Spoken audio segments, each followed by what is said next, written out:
भगवान शनिदेव ने बताया कि किन लोगों को मैं कंगाल कर देता हूँ और किन लोगों को धनवान।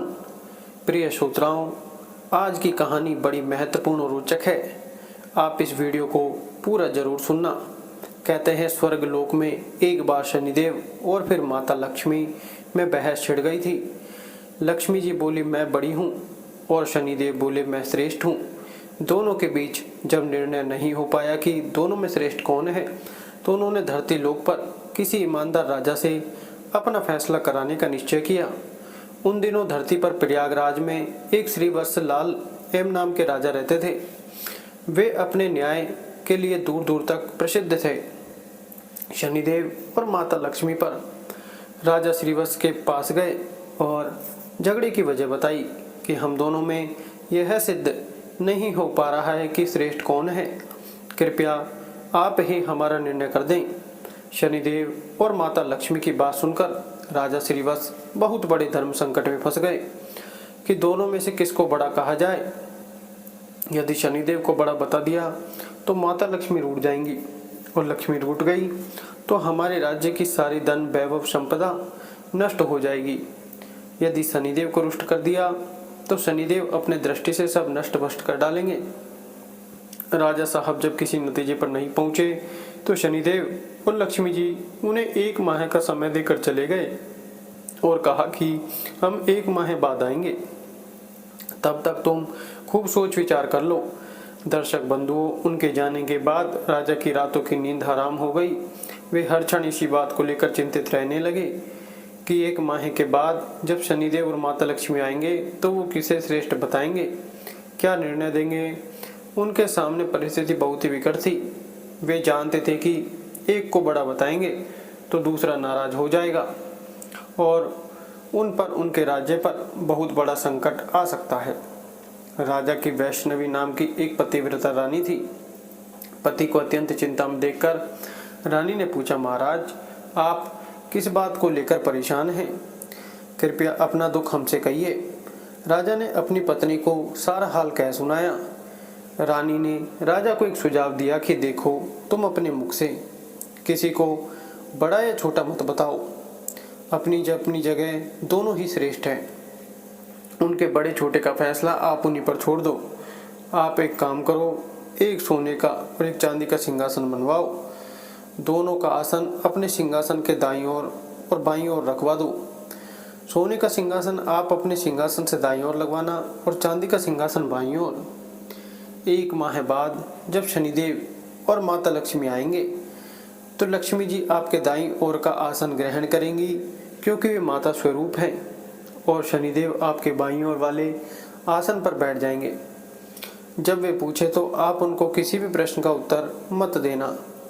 जब वे बहुत पूछे तो उनसे कह देना कि आप लोगों ने अपनी श्रेष्ठता का फैसला स्वयं ही कर लिया है, मैं क्या जवाब दूं। रानी वैष्णवी की बात राजा को सही लगी। दर्शक बंधुओं, इधर 1 महीने के बाद जब लक्ष्मी जी और शनिदेव राजा के दरबार में पधारे तो वहीं हुआ जैसा रानी ने बताया था। माता लक्ष्मी तो सोने के सिंहासन पर विराजमान हो गई और शनिदेव चांदी के सिंहासन पर। जब उन्होंने अपने श्रेष्ठ होने को लेकर राजा से निर्णय मांगा तो राजा ने कहा कि आप दोनों ने स्वयं ही अपने बड़े छोटे होने का फैसला कर लिया है, इसमें मैं क्या कह सकता हूँ। दर्शक बंधु, यह सुनकर भगवान शनिदेव खिन्न होकर चले गए। माता लक्ष्मी ने राजा से कहा कि पुत्र, शनिदेव तुमसे रुष्ट हो गए हैं और उनके कोप के कारण तुम पर बहुत बड़ा संकट आ सकता है, परंतु तुम चिंता मत ना करो, मैं तुम्हारे साथ हूँ। शनिदेव ने राजा पर ऐसा कोप बरसाया कि उनके राज्य में भयंकर अकाल पड़ गया। लोग भूख से मरने लगे। नर नारी जीव जंतु सब उनके राज्य को छोड़कर दूसरे राज्यों में चले गए। राजा से अपने राज्य की ऐसी दशा नहीं देखी गई। 1 वर्ष के बाद उन्होंने अपने राज्य को छोड़ने का फैसला किया। जब वे अपनी पत्नी वैष्णवी को साथ लेकर घर से निकल पड़े, एक पोटली में उन्होंने हीरे जवाहरात तथा कुछ जेवर आभूषण बांध लिए। सोचा जहाँ रहेंगे वहाँ विपत्ति में यह बहुत काम आएंगे, इन्हें बेचकर हम अपना गुजारा कर लेंगे। राजा रानी घर से निकले ही थे कि उसी समय भयंकर आंधी तूफान आ गया। चारों तरफ अंधकार छा गया।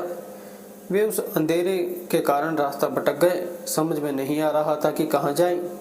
तभी माता लक्ष्मी एक छोटी सी कन्या का रूप धरकर आती हैं और लालटेन की सहायता से उन्हें एक नदी के किनारे पहुंचा देती है। नदी पर छोड़कर माता लक्ष्मी वहां से चली गई। अब उनके आगे समस्या यह थी कि नदी को पार कैसे किया जाए। उसी समय शनिदेव एक नाविक का रूप बनाकर नाव लेकर उसी किनारे पर जा पहुंचे जहां राजा रानी खड़े थे। राजा ने नाविक से नदी के उस पार जाने का आग्रह किया। नाविक ने कहा कि देखो भाई, हम तुम्हें उस पार पहुंचा तो देंगे, परंतु हमारी नाव बहुत कमजोर है, इसमें एक बार में एक ही बैठ सकता है। राजा ने कहा चलो एक एक करके ही उतार दो। अब पहले तो नाविक रानी को उस पार पहुंचाया, फिर राजा को ले गया। तीसरी बार में उस नाविक ने राजा की धन की पोटली रख ली, लेकिन वह नाविक तो स्वयं शनिदेव थे, इसलिए वह धन की पोटली लेकर नदी के बीचों बीच से गायब हो गए। अब तो उनके पास जो धन था वो भी नहीं रहा। भोजन का संकट खड़ा हो गया। भगवान की इच्छा समझकर वो वहां से आगे को चल दिए। चलते चलते वो एक गांव में पहुंचे। उस गांव के लोग जंगल से लकड़ी काटकर उन्हें बेचते थे। राजा भी अपनी रानी के साथ उसी गांव में रहने लगा और लकड़ी बेचकर अपना गुजारा करने लगा। लक्ष्मी जी की कृपा से उस जंगल में चंदन का बाग मिल गया। राजा ने चंदन की लकड़ियों को बेच बेच कर काफी पैसा कमा लिया। अब तो उसका जीवन बड़े सुखपूर्वक बीतने लगा। राजा और रानी को सुख चैन में देखकर शनिदेव ने एक और नई चाल चल दी। एक सौदागर था जो उस गांव से चंदन की लकड़ी भरपूर भरकर दूसरे राज्यों में ले जाया करता था। आज उसका जहाज उस नदी के किनारे पर ही फंस गया था। उसने जहाज को चलाने का बहुत प्रयास किया, पर जहाज टस से मस नहीं हुआ। सौदागर के समझ में नहीं आ रहा था कि वो क्या करे। तभी शनिदेव एक ब्राह्मण का रूप बनाकर उस सौदागर के पास आए और बोले, सौदागर, तेरा जहाज को कोई नहीं चला सकता, लेकिन एक उपाय है। यदि कोई पतिव्रता स्त्री तेरे जहाज में हाथ लगा दे तो तेरी नाव चलने लगेगी। सौदागर ने वैसा ही किया। पूरे गांव की स्त्रियों को बुलाया, सबने जहाज को छुआ, पर जहाज फिर भी नहीं चला। किसी ने बताया कि गांव में अभी एक स्त्री बाकी रह गई है जो यहाँ नहीं आई है। सौदागर स्वयं चलकर उसके घर गया। वो स्त्री कोई और नहीं, रानी वैष्णवी थी। सौदागर ने जब रानी के पास निमंत्रण भेजा तो रानी ने वहां जाने से इनकार कर दिया और कहा कि इस समय मेरे पति जंगल में लकड़ी काटने गए हैं, मैं तुम्हारे जहाज के पास नहीं जा सकती। सौदागर के आदमी ने वापस जाकर उसकी सारी बात बता दी। सौदागर समझ गया कि यही औरत पतिव्रता है और यही उसके जहाज को निकाल सकती है। वह शाम को फिर उसके घर गया। उस समय राजा घर पर ही थे और इसलिए उसने निमंत्रण स्वीकार कर लिया। जब राजा ने रानी से कहा कि वे जहाज को छू दें जिससे कि वह निकल सके, तो रानी ने अपने पति के कहने पर जहाज को छू दिया और जहाज हिलने लगा। यह देखकर सौदागर के मन में पाप जगा कि क्यों ना मैं इसको अपने साथ ले चलूं। यह स्त्री बहुत सुंदर भी है और यदि कहीं जहाज फिर से फंस गया तो इससे छूकर उसे निकलवा लूंगा। यह सोचते ही उसने वैष्णवी को अपने साथ खींच लिया और जहाज लेकर चल दिया। श्रीवत्स चिल्लाता रह गया, परंतु उस समय तक जहाज काफी दूर जा चुका था। रानी अत्यंत रूपवती थी। उसको देखकर सौदागर के मन में पाप आ गया। वह उसको अपनी पत्नी बनाने की इच्छा करने लगा। रानी ने सौदागर की छेड़छाड़ से तंग आकर सूर्य देवता से प्रार्थना की कि उसको अपनी रक्षक के लिए कोड़ दे दे। उसकी प्रार्थना भगवान सूर्य देव ने सुन ली। उसी समय रानी के शरीर से कोड़ फूट गया। वो एकदम से कुरूप हो गई। उसके कुरूप शरीर को देखकर सौदागर उसके पास नहीं जाता था, पर वह हमेशा उसे अपने साथ रखता था। इधर राजा रोते बिलखते नदी किनारे से चल पड़े। वह इसी उम्मीद में थे कि यदि जहाज उस तरफ से गुजरा तो वह अपनी पत्नी को छुड़ा लेंगे। आखिर उसको जहाज का कहीं पता नहीं चला तो वो नदी किनारे आश्रम के साधुओं के साथ रहने लगा। अब तो राजा वहाँ पर साधु की सेवा करता था, उनकी गायों को चराता था और गायों के गोबर से उपले बनाता था। वो उपले लक्ष्मी जी की कृपा से सोने के बन जाते थे। इस प्रकार कुछ ही दिनों में उसके पास ढेर सारी सोने की ईंटें हो गई। एक दिन जो सौदागर राजा की पत्नी को ले गया था, उसका जहाज उसी नदी पर आया। राजा ने सौदागर को पहचान लिया। उसने सौदागर को ईंट दिखाकर कहा, यदि सौदागर उसको साथ ले चले तो वह सोने की ईंट सौदागर को दे देगा। सौदागर ने राजा को पहचान तो लिया था, परंतु सोने की ईंटों के लालच में उसे अपने पास बैठा लिया। ईंटों को भी जहाज में भरवा लिया। जब जहाज चल पड़ा तो सौदागर ने राजा को नदी में फेंक दिया। राजा की चीख पुकार राजा की रानी ने सुन ली और उसने तुरंत एक तकिया जल में फेंक दिया। उस तकिए के सहारे से राजा एक पुल पर पहुंच गया। राजा को वहां के लोगों ने निकाल लिया। उन लोगों ने राजा से पूछा कि वह कौन है और कहां से आया है। तो राजा ने कहा कि वह एक अत्यंत दुखी आदमी है, उसका सब कुछ लुट गया है, उसके पास कुछ नहीं बचा है। वहाँ के लोग उसको पकड़कर राजा के पास ले गए। श्रीवत्स ने राजा से नौकरी मांगी। राजा ने श्रीवत्स को अपने यहाँ बगीचे में माली का काम दे दिया। प्रिय श्रोताओं, राजा की एक पुत्री थी। उसके लिए नित्य फूलों का सुंदर गजरा एक मालिन लाती थी। एक दिन राजकुमारी ने मालिन से पूछा कि आजकल गजरे कौन बनाता है? बहुत सुंदर गजरे बनाता है। मालिन ने राजकुमारी को बताया कि एक नया नौकर आया है जो बड़े ही सुंदर गजरे बनाता है। राजकुमारी ने उस नौकर को देखने की इच्छा जताई। जब उसने राजा को देखा तो वह उस पर मोहित हो गई और राजा से ही ब्याह करने की जिद ठान ली। राजा ने बहुत मना किया, परंतु जब राजकुमारी नहीं मानी तो उन्होंने लाचार होकर दोनों का ब्याह कर दिया और जंगल में एक मकान दे दिया। धीरे धीरे समय बीतता चला गया। कुछ दिन बीते तो राजा श्रीवत्स ने राजकुमारी से कहा कि ऐसे बेकार बैठे रहकर मेरा मन नहीं लगता है। तुम अपने पिता से कहो कि मुझको जहाजों की चुंगी का ठेका दे दे। वह राजकुमारी ने अपने पिता से यह प्रस्ताव रखा तो राजा ने भी कहा, ठीक है। अब तो श्रीवत्स अपने आने वाले जहाजों से चुंगी लेता था। इसी प्रकार जब 7 वर्ष बीत गए, शनिदेव का प्रभाव खत्म होने को आया। एक दिन सौदागर का जहाज वहीं से निकला तो श्रीवत्स ने उस जहाज को रोककर उसे आगे जाने से रोक दिया। सौदागर को यह देखकर बड़ा क्रोध आया। वो तुरंत शिकायत लेकर राजा के पास पहुंचा। राजा ने जब श्रीवत्स से पूछा कि वो सौदागर के जहाज को क्यों नहीं जाने दे रहा है, तो श्रीवत्स ने बताया कि महाराज, इस सौदागर के पास मेरी सोने की ईंट है, यह मेरी सोने की ईंट नहीं दे रहा है। राजा ने कहा, तुम्हारे पास क्या प्रमाण है कि इसके पास जो ईंट है वो आपकी है? तो श्रीवत्स ने कहा, महाराज, आप इसे दरबार में सब लोगों के सामने बुलाइए।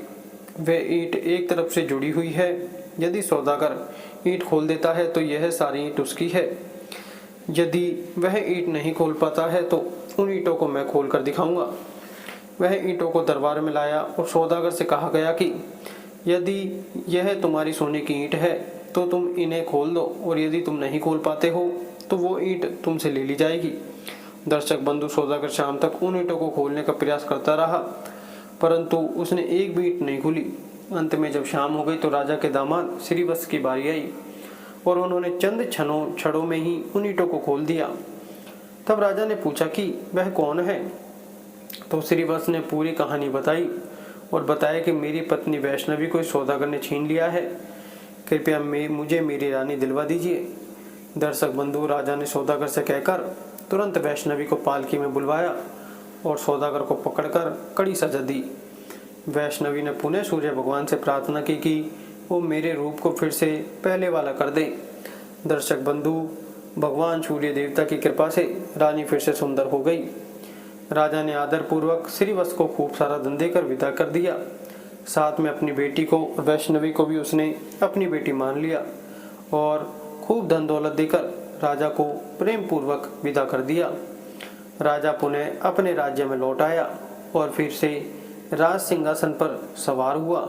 एक दिन शनिदेव ने प्रकट होकर के राजा श्रीवत्स से कहा, राजन, हम दोनों की स्पर्धा तो एक बहाना था। हम आपके सत्य की परीक्षा ले रहे थे। अब मैं तुम्हें बता रहा हूँ कि कौन से लोग नाश को प्राप्त नहीं होते हैं। विपत्ति में भी जो अपने धर्म को और सत्य को न त्यागे, उसका कभी नाश नहीं होता, अपितु देवता लोग भी उसकी सहायता करते हैं। गरीबी आने पर भी जो अन्याय का मार्ग ना चुने, पाप का धन ना खाए, वह देवताओं का सदा कृपा पात्र रहता है। मैं उसका कभी बुरा नहीं करता, अपितु उस पर लक्ष्मी की कृपा सदैव बनी रहती है। धन संपदा पाकर भी जो अभिमान ना करे, जो किसी को अपमान नहीं करता है, मैं कभी उसका बुरा नहीं करता, अपितु उसकी सहायता ही करता हूँ।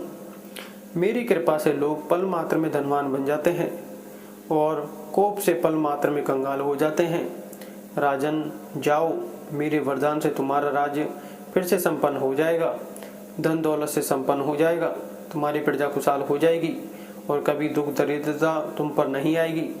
राजा को वरदान देकर शनिदेव और माता लक्ष्मी वहां से चली गए। जय माता लक्ष्मी, जय श्री शनिदेव। वीडियो अच्छा लगे तो वीडियो को लाइक करें, चैनल को सब्सक्राइब जरूर करें। धन्यवाद।